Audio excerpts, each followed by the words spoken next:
Okay, fellas, hopefully this works out. Move the camera a little closer for you. Wanted to grab my tasty beverage as I'm doing this. Figured I could break these cases apart real quick out here, and I started removing pistons because I use this case splitter.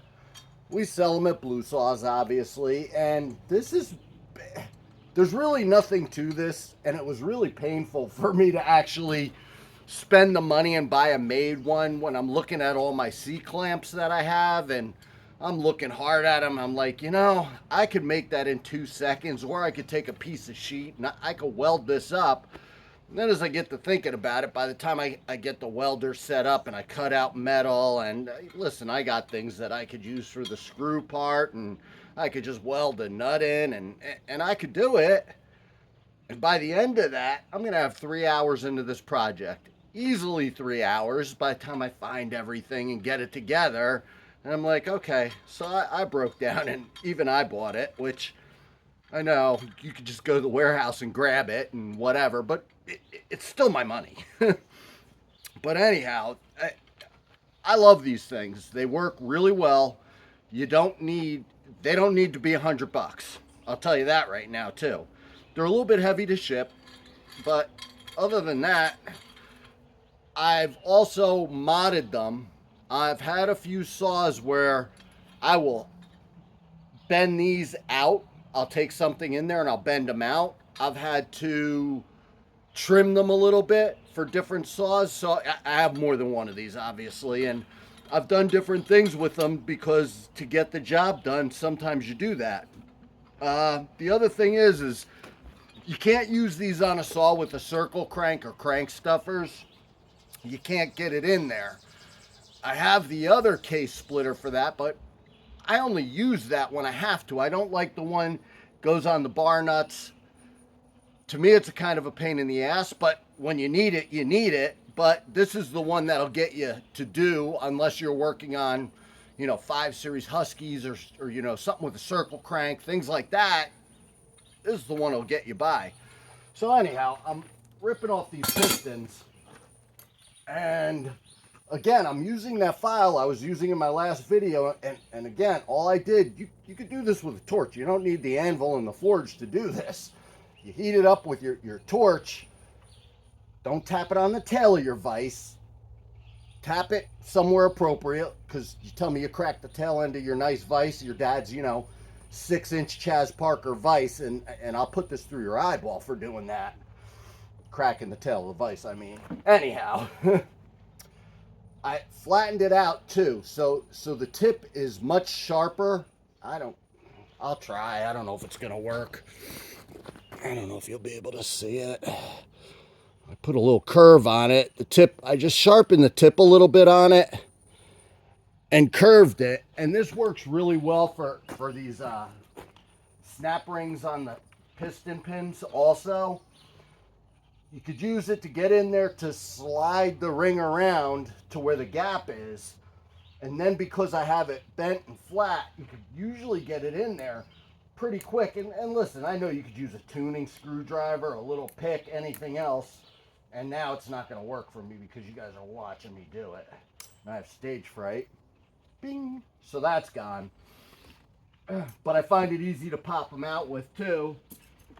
And then I guess some of those pins are in there pretty good. I even push it with the pin or with the file. I got a flattened screwdriver that's a little bit like I shaved off the tip on this just because this is, I wouldn't mind a pin press for this, but cradle the piston so you're not banging and trying to bend the crankshaft or the connecting rod, whatever you want to call it. Guess it wouldn't be. And you can bang it out pretty easy with that and not mar it up.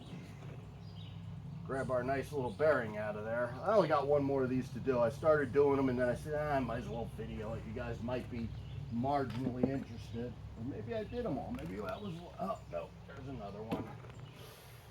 So far, all these pistons look usable. Every single one of them. One of them has a little bit of striping on it. Which one was it? Not real bad though. Maybe there's two of them. Is it one or two? No, that one's good.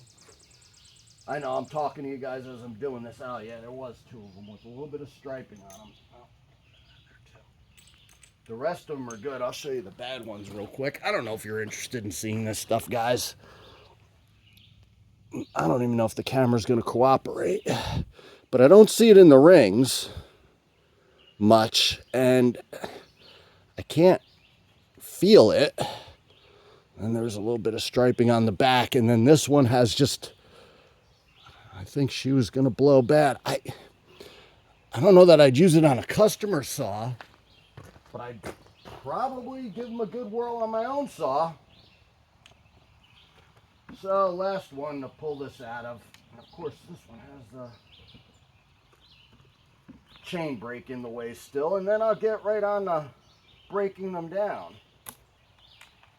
Got to get in a good position here. So that's half the problem that I have. Especially when I'm making videos. I'm scared of blocking you guys.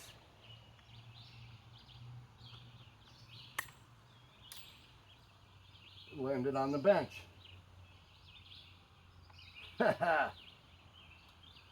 That's skill acquired over years where you can shoot them straight up in the air and have them land there. Anyhow, you also see that I had to change my prom dress. That other one cuts into my neck terrible, and this one's just has better straps on it.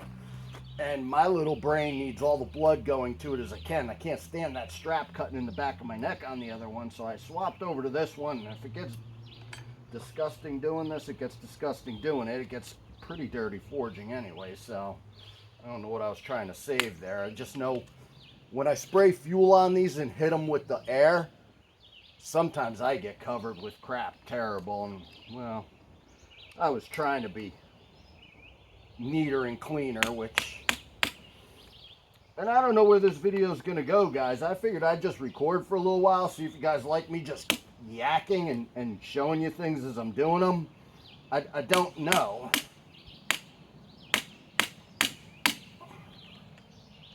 This one's being a pain.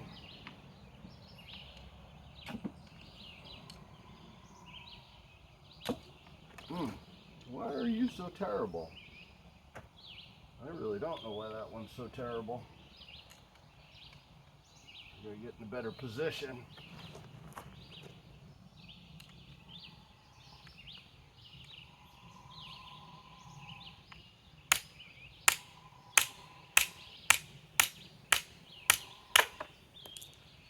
Well, shot the pin down onto the ground somewhere. Anyhow, that's another one. That piston don't look bad either. Now the other thing with these pistons is a lot of them will have machine lines in them, and the argument is if it's totally smooth, it doesn't hold the oil as well as having that. When you run, you might not see it with your eyes, but when you run your nail over it, can you hear them? And that's, I can hear it on that side. I don't hear it as much on this side, but I'll clean them up and get a real look at them, because maybe they're usable. And it's an argument. You probably want those little grooves in there to hold oil. Keep the thing oiled. It's not going to hurt. So what does not having it do?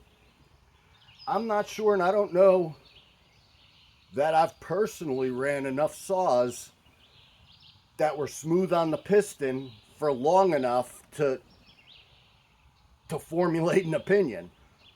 I'll go with tribal knowledge, which I'm hesitant to because I see a lot of really bad tribal knowledge. There's a lot of really good tribal knowledge, but there's also a lot of really bad stuff that people don't know it for themselves, and they regurgitate something they've read, and then another guy regurgitates something somebody read that a lot of times, especially with the clone saws, it's not accurate, but you hear it repeated over and over. So there's something to be said for that.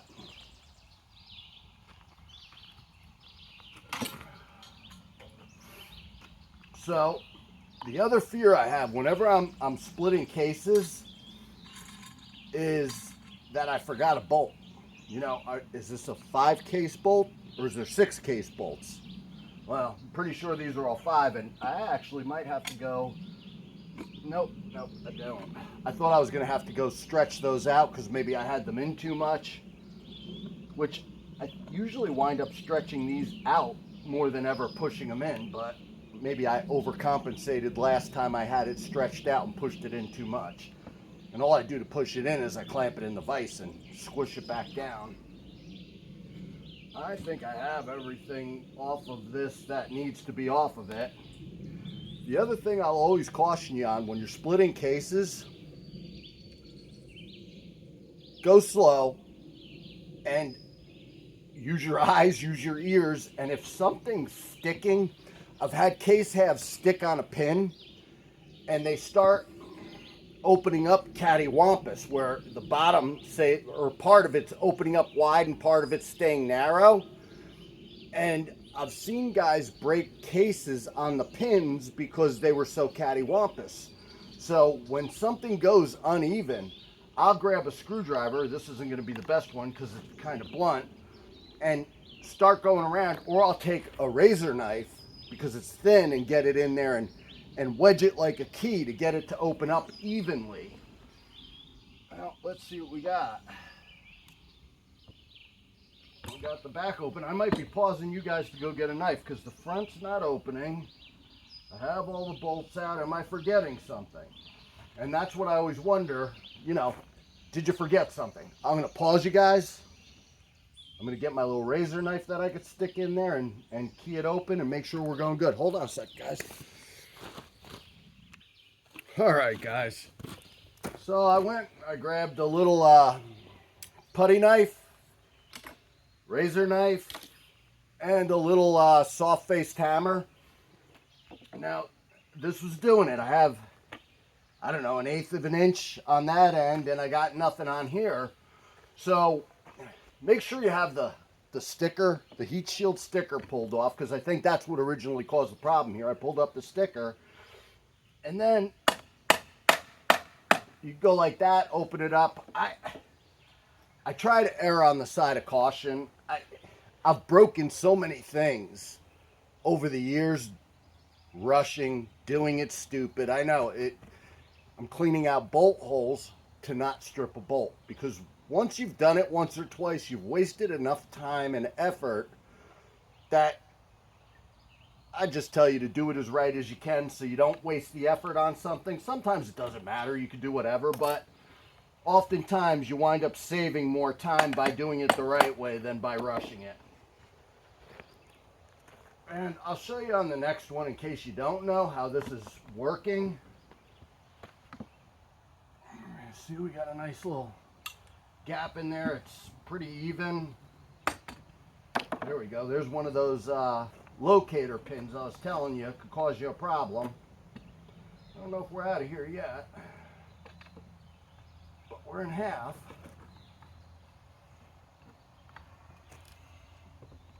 I think we're apart now.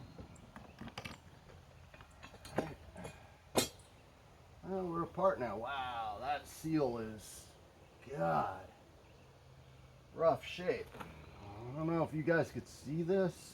I mean, granted, these were sitting for years in a dairy barn. So they were sitting in a cow barn back in a corner. They had hay covering them, everything else. Chickens sleeping on them, mice living on them. So they were sitting around for a while. God, the inside of that looks great. And then all we'll do is,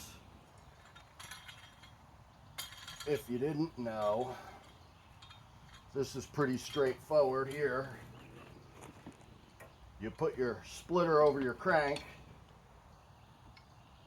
Well, you get it somewhere flat in that case, and then all you're doing is pushing. Push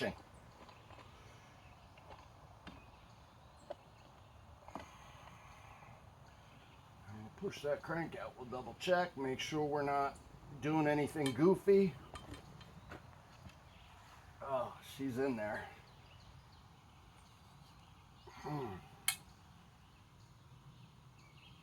She's in there. There we go.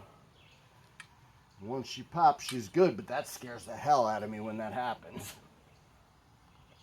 And again, I try to take things without destroying things.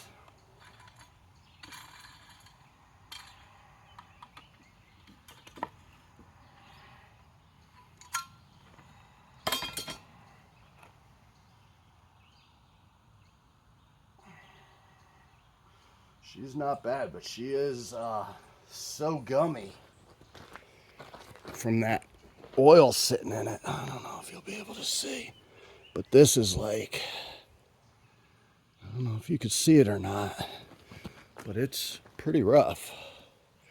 But it's not jumping out at me that I have a bearing problem.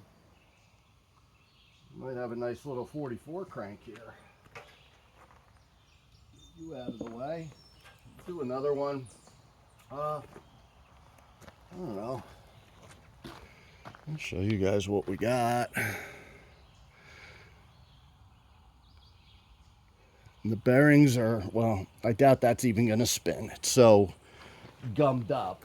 If you want to see it, I don't know.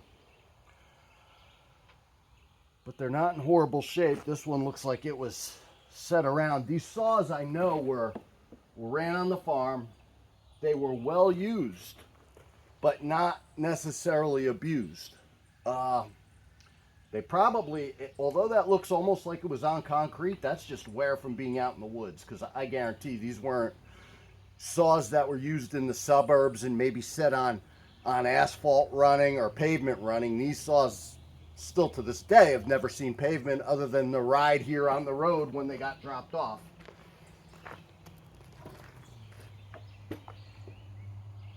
I'll keep all the case halves together.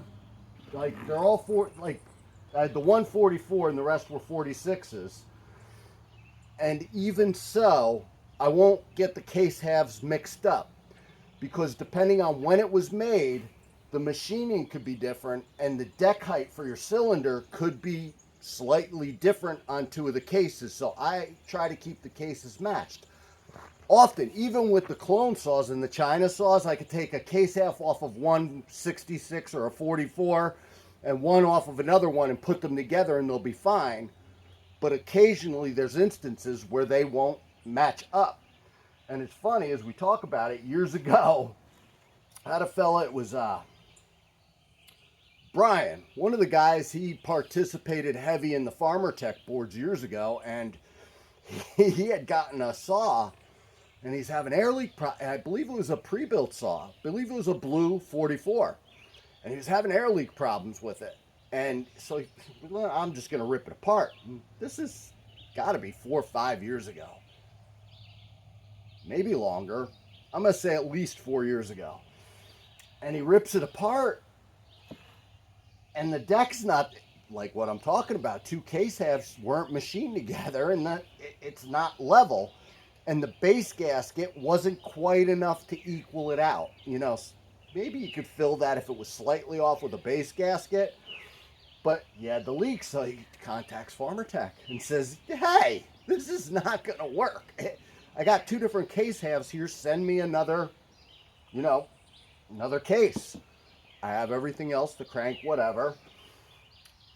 The answer from Farmer Tech I love, because this is one of the best answers I've ever heard. To this day, I think this is one of the best answers I ever heard.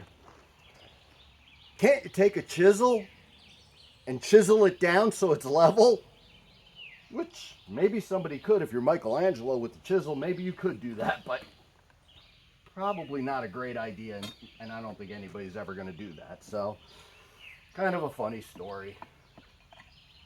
Haven't seen anything like that in years. Not saying that there's not problems occasionally with Farmer Tech, but everything's been getting better and better. The tolerances are better, the quality's better, everything else. So I've been real happy lately. I see less problems, although I did have a 372 leaking, and I don't like the carbs on the 466s. They've been putting out a lot of those crappy carbs. I'm going to split this one real quick, guys. And then I'm going to end the video. See, and here's my paranoia. I'm going to check. 1, 2, 3, 4, 5. Looks good. Stickers pulled up.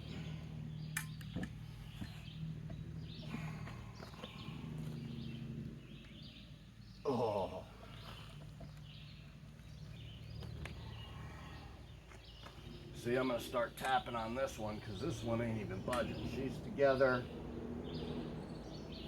And it's just me. I get nervous applying so much pressure to them, guys. Woo! I don't like that. That bing! That bothers me. I mean, I know it's part of doing it, but man, that makes me so darn nervous. I don't like banging on here very much. Try to bang down there a little bit more, but it always scares me I'm gonna break a case. I think I'm doing good. Here's where a knife might come in handy. And then I can twist that like a key and that starts opening up for me and I start feeling a little bit better about the whole thing. Use it like a wedge. Maybe open it up, get the other one in. And you got to just watch where you're banging. So what I was saying there, guys, is this. I mean, it's a great spot to bang on, but it's probably not the best idea. So you try to bang, you know, down more where to be sturdy, not, you know, up at the top here. Try to bang down more. I don't love doing it. Flip it over. Get it evened out, bang where the AV is. Now we're kind of even. Now I'm not as worried.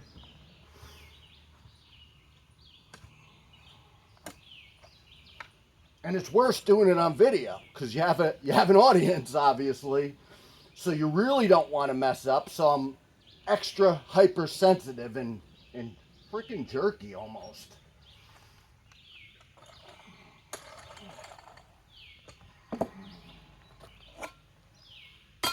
I guess an OnlyFans career might be out for me, guys. I didn't open that up enough. That might be going back on there because I'm not all the way. Or am I? Yeah.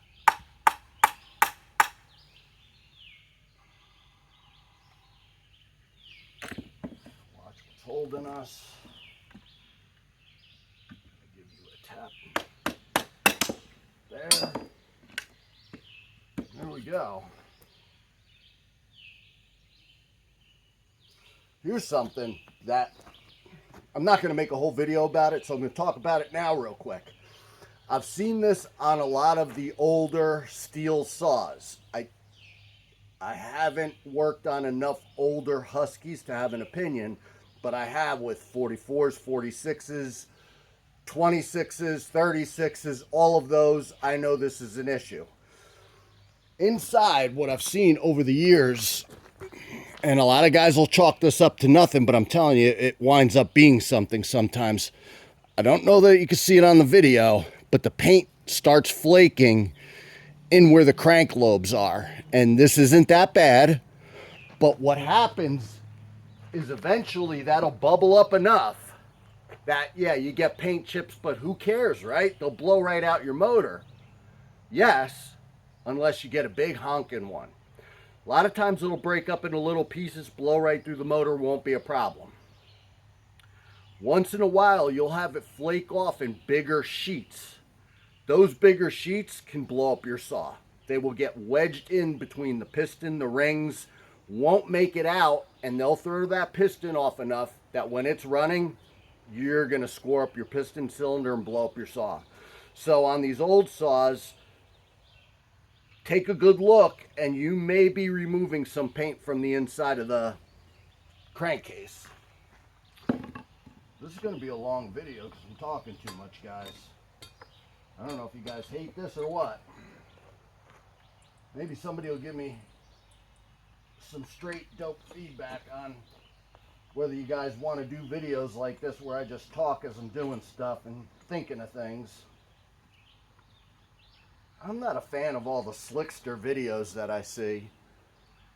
I don't know. I kind of like listening to people do shop talk kind of stuff, so maybe that's just me and nobody else likes it. Anyhow, we got another crank. Granted, my hands are dirty, but